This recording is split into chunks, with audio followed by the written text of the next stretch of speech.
Welcome to the Munro Review, where it's all about connecting, sharing, and valuing the arts in the central San Joaquin Valley. As you've probably figured out by now, I'm not Donald Munro. Donald just happens to be in an airplane at about 30,000 feet this very moment, and I'm Jackie Ryle, your guest host and an enthusiastic fan of the Fresno cultural arts scene as well. Today is May 24th, and we're going to be talking about the busy arts scene in June.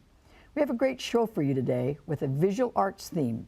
In just a few minutes, we'll be talking with Fresno artist Doug Hansen and Bruce Kalkowski, owner of 1821 Gallery and Studios. And later, we'll welcome Michele Ellis-Pracy, director of the Fresno Art Museum, to talk about all the great exhibitions there.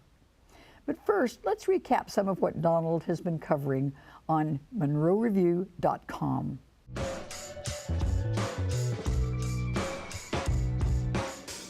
Give a roar for the big news in the local theater world. The National Broadway tour of The Lion King will play at the Soroyan Theater in just 6 months, opening on November 28th. After 20 years on Broadway, the Savannah is coming to the central San Joaquin Valley, complete with all those fanciful puppets and elaborate animal costumes. The Lion King will play a whole bunch of performances through December 9th of this year. There are other powerhouse titles in the Broadway Fresno 2018-19 season.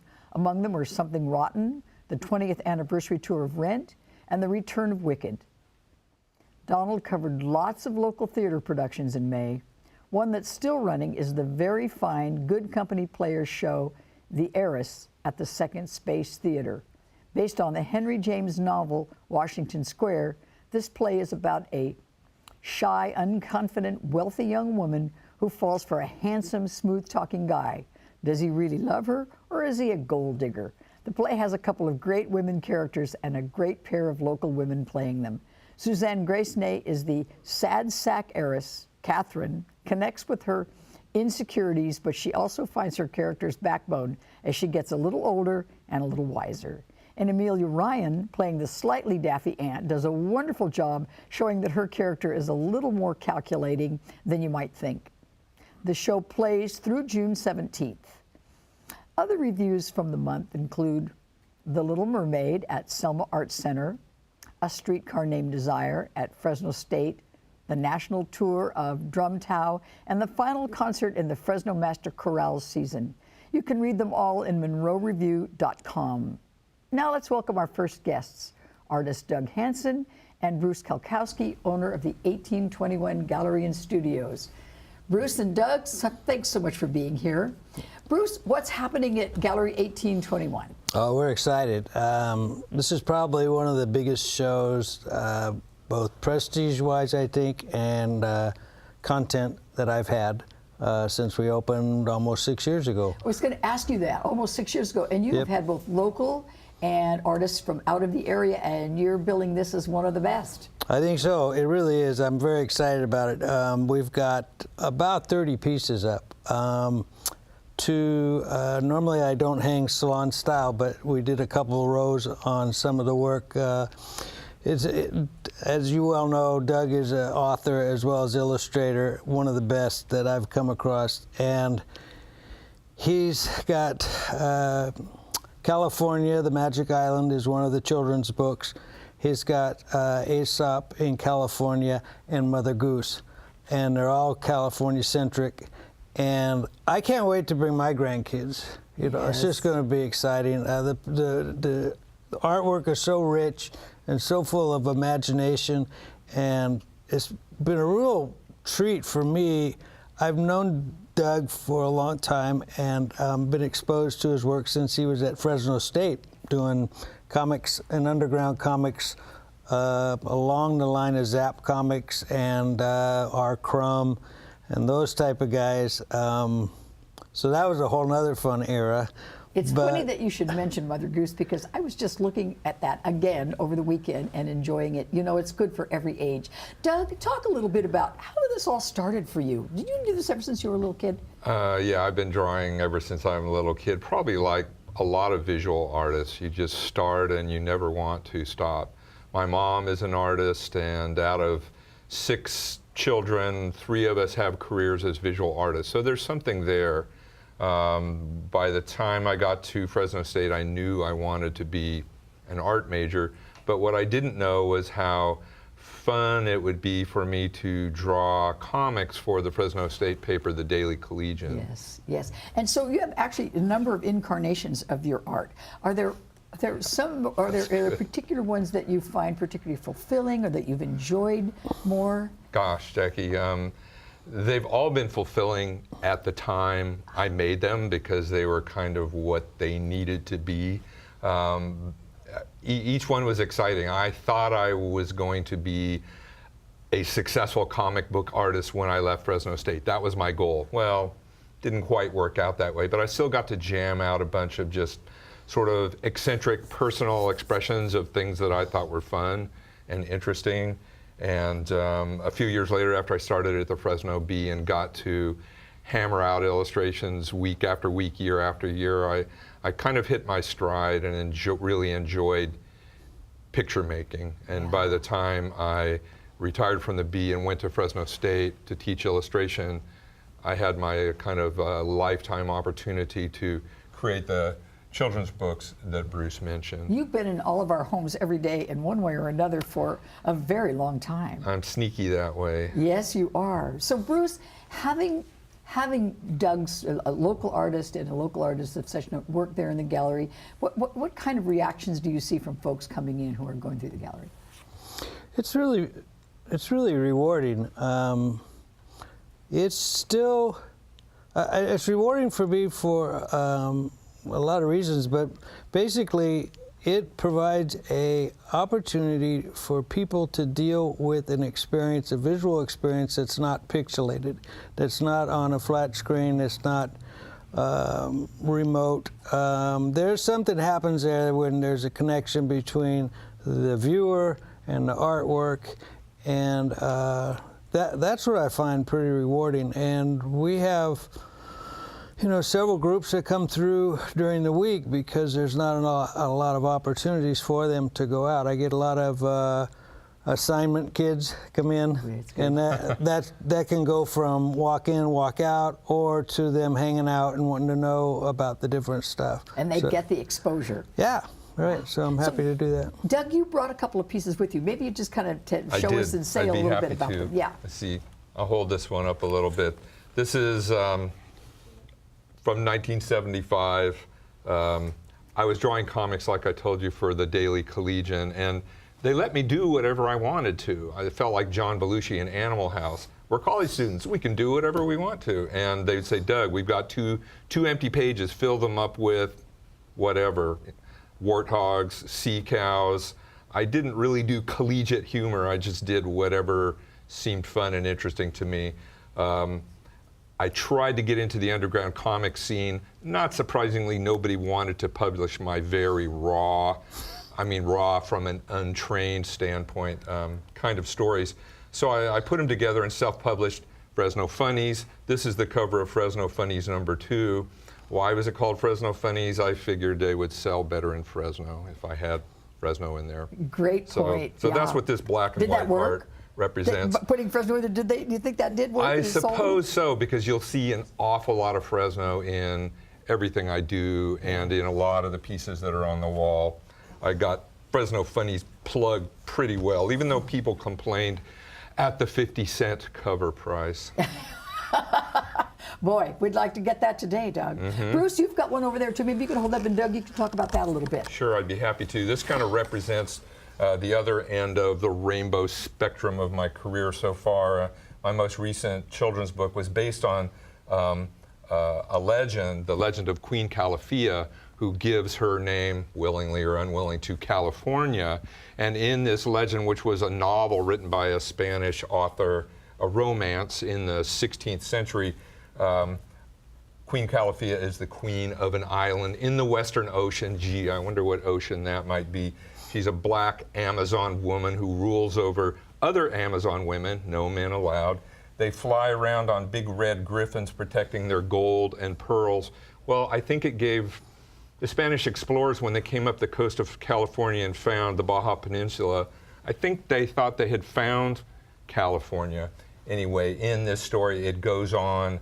Queen Calafia gets awful upset.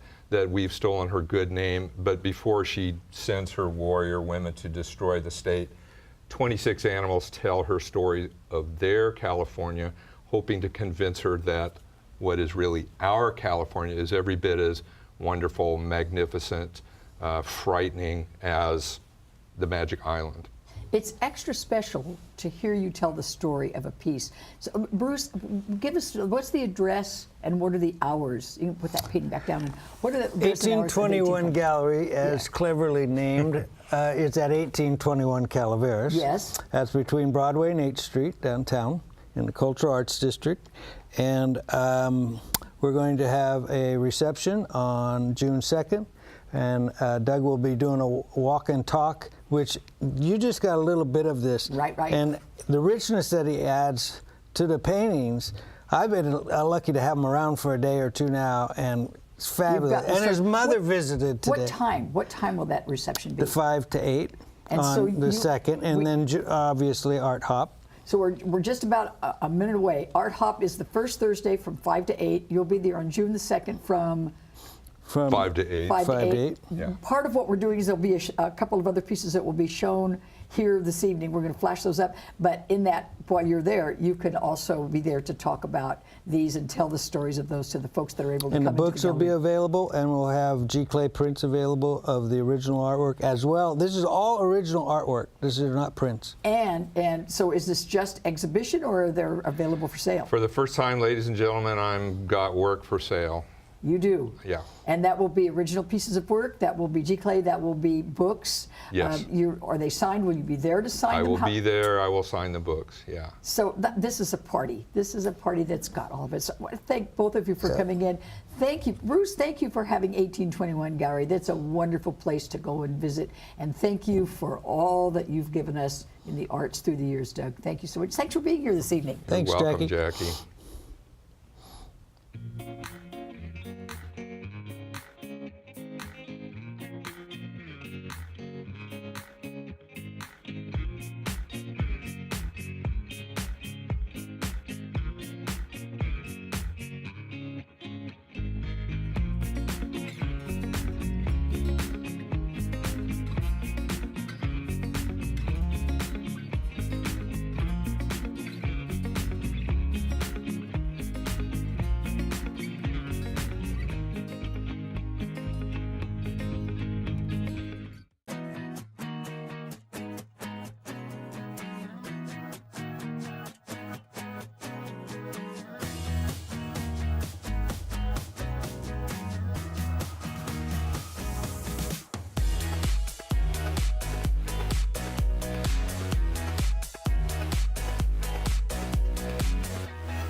Welcome back to the Munro Review. I'm Jackie Ryle, filling in with Donald, who is 30,000 feet over the earth, traveling to exotic places, and I'd now like to welcome Michele Ellis-Pracy, Executive Director of the Fresno Art Museum. Michele, welcome. Thanks for coming in. Thank you, Jackie. This is delightful. It is, isn't it? And thanks to Donald for letting us do this. That's right. Tell us what's going on at the Fresno Art Museum. Well, we've had exhibitions up since January, so we're coming to the close of our 6-month season. And our current exhibitions will close on June 10th. Yes, so if we haven't seen them, we need to get in there. You've got Yes, some you really do. good exhibits right now. Yes, we do. As a curator, one of my main things is that I have a gasp factor for any exhibition that I do. Yes. And the gasp factor can come from the immensity of an artwork, or an exhibition. It can come from beauty, sheer beauty. It can come from making you think hard about something and wondering why you're looking at what you're looking at. Yeah. And so I really want a visitor to leave the museum feeling they've learned something, something's mattered to them, they've learned to care more about something. And I think that's the beauty of this season in particular, and the season that will open on July 14th. So what we've, maybe a quick summary of what's ending on June 10th and what's opening. June 10th, the exhibitions that are up now, one artist is from San Francisco. His name is David Tom, and he is a painter of birds. He creates epic 14-foot by 48-foot long dioramas of jungles and Philippine eagles in nests and marshlands. It's a total immersive experience. Three-dimensional diorama where you feel like you're getting right into it. You are, Yeah, and they're he's a wonderful. conservator, he's a bird protector, so there are wall texts and labels that tell the viewer about these birds and why they're so important. And then we have out in the lobby, and in the Hallowell Gallery, we have a group show of photographers, including Tom Halls from Fresno, and they do California landscape photography, and there are 10 of those, and that was guest curated by Jay Bololi. He comes in every other year. We have a beautiful painter / sculptor, Holly Lane, from the San Jose area, and she does these miniature landscapes that are very Renaissance in feeling, and then she sculpts from scratch these frames that look like Renaissance altarpieces. Yes. She uses gold leaf. She does everything. She apologized to our curator from the Fresno Art Museum, saying, when you come to my studio, you're going to sit amongst cat hair, gold leaf floating in the air, dust, wood chips, paint smells, but what a lovely thing that is. Yes. You can just imagine. You're part of it. When you look at these pristine, beautiful objects. Yes, yes. And then we have our children's exhibition that's curated by our education director. Yes. And that's from children, from the books they study in the third grade classroom. Love that. So Doug Hall has been part of one of those shows. And we bring the books to life by borrowing the original artwork from the illustrators or from their publishers. So wonderful, and we're going to see that soon. Yes, we're going to see it. please. And then what's next? What's next? The Council 100 is an auxiliary group with the museum, and for 30 years they have selected a female artist. That's all women, right? The Council of 100. Yes, all women artists. Yes. And they pick one woman artist over the age of 60 every year to be honored by a solo show with a catalog and a luncheon, and she gives a lecture. So this year, Kei Sekimachi, who is a Berkeley weaver, world-renowned weaver, is 91. She's an internment camp survivor. Yes. And so she's having a retrospective, and she invited myself and Christina Hornback to be her curators. So we have been working on this exhibition for over a year now, going back and forth to Berkeley, and she will have a major catalog that's part of this show. When does it open? July 14th. Will she be here? Yes, she will. And there will be a luncheon that will be open to the public? That's later. That's in September. Okay. She's so part that of the will be opening. announced, but right. and so she will be back in September for the Correct. luncheon and is that open to the public if Yes. folks can get tickets? Yes, we do a mailing and we'll do marketing for that in September. The information will be coming out. Yes. Michele, talk a little bit about what it's like. I mean, I know that we come in, the doors open, and we see this wonderful exhibit and say, oh, isn't that wonderful? Mm-hmm. What all goes into such an exhibit? Well, curating is an art form in its own right. Yes. And many museums rent shows. They don't have somebody on staff that comes up with a concept, finds a way to make it concrete, goes through the process of finding the people to borrow from, Right. and then designing and creating this. Making the contact, space. getting Right. them here, and then Exactly. It's about a developing the year's space. worth of work. Yes. So we are working 3 years out now. So we're booked into 2020, which Really? is great. And we're a think tank. I mean, the curator and the registrar and myself and the education director, we all get together and we create the calendar and we assign who does what and set our own deadlines and work against deadlines so that we can open the doors on time in a seamless manner. So do you give a little tease about what's coming up in the next 2 or 3 years? Do you do that? Can I remember? Actually, we don't rent exhibitions very often because we have to fundraise especially for those. Yes. But we are bringing in an exhibition from the Gardena High School, Pasadena Art Museum, beginning in 1912. The Gardena High School in Pasadena bought a work of art for Pasadena Art Museum every year. They did their own fundraisers. They raised their own money. They selected the California landscape painting they would buy.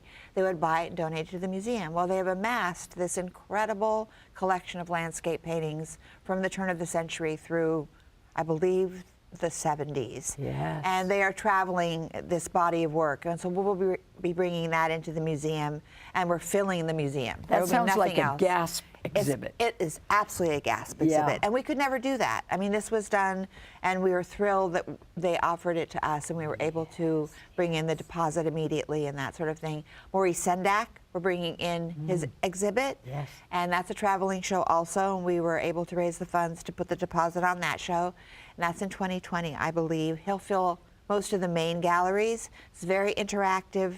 All of his major children's books are featured with life-size interactive creatures and book-like pages that the children can walk through and the grown-ups. It's going to be incredible. The Fresno Art Museum is not like we think of the traditional museum where you have to not touch anything and be real quiet. And we have to be really mindful, but at the same time, you do have interactive. It is an experience to come to the Fresno Art Museum, and there's so much more than exhibits. There are events there. You have a wonderful, the Bonner Theater, wonderful things going on there all the time. We do. Yes. I think sometimes those are one of those closely kept secrets, because I'm not sure everybody knows that there are things going on regularly there. Yeah, we're kind of an island unto ourselves where we are located.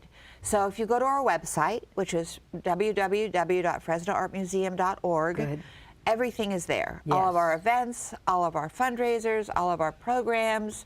And you can mark your calendar in advance, because Yeah. we try to put things out there in advance. This weekend we have Artist Talks by Tom Halls on Saturday at 2 o'clock, and Holly Lane is coming from San Jose on Sunday at 2 o'clock. I don't know when this particular segment airs for Donald, but if you check our website, and You'll get it, yes. and I do the Facebook page for the Fresno Art Museum, and I always interrelate whatever is happening on the website with what I get done on Facebook every night. So many good opportunities to view, to experience, to meet artists. Do you typically do art hop? We don't do art hop. We tried it before I came here 3 years It's a little ago. out of the way We're of out where of the they're. way. Yes. So yeah. people so it's either special receptions and things for exactly. artists. So we and do things. special receptions. You just have to stay on top of it, and our social media is a major push, as is our website. That's good. And you know, we've about a minute left. We cannot talk without mentioning Trashik. Right. They're wonderful. It's biannual event. Is that It is now or every other semi-annual year. event? It's every other year, and so the next one will be 2020. April of 2020. Yes, just something that, you know, when you sit in Trashik and you see all these costumes that are developed by local and sometimes out artists coming in, and when you leave, you think you're going to walk into the street of Milan or New York, because Right. it is that quality. It is. It's Fashion Week, and we have stepped it up is. now so that we do it in an airplane hangar instead of a tent in front of the museum. And it was a great new venue. It gave us a lot more room to be expressive, and the costumes were bigger. I mean, physically bigger than ever, and more lavish, because the artists didn't have a narrow little runway and a tent. And there were costumes and hair and Yeah, makeup, it was everything, incredible. all in the theme of artists and with the Correct. music. Yes, absolutely wonderful. Michelle, we're out of time. I'm so Oh, sorry darn to it. say. Quickly, what are your hours? Thursday through Sunday, 11 to 5. Yes. But if anybody wants a special tour, just call the office at 441-4221, and we will take you through privately. Thank you. Michele Ellis-Pracy, Thank you Fresno so Art much. Museum. Thank you so much. Thanks so much for being with us. Michelle, this is the final segment of the show. Let's take a look at the list.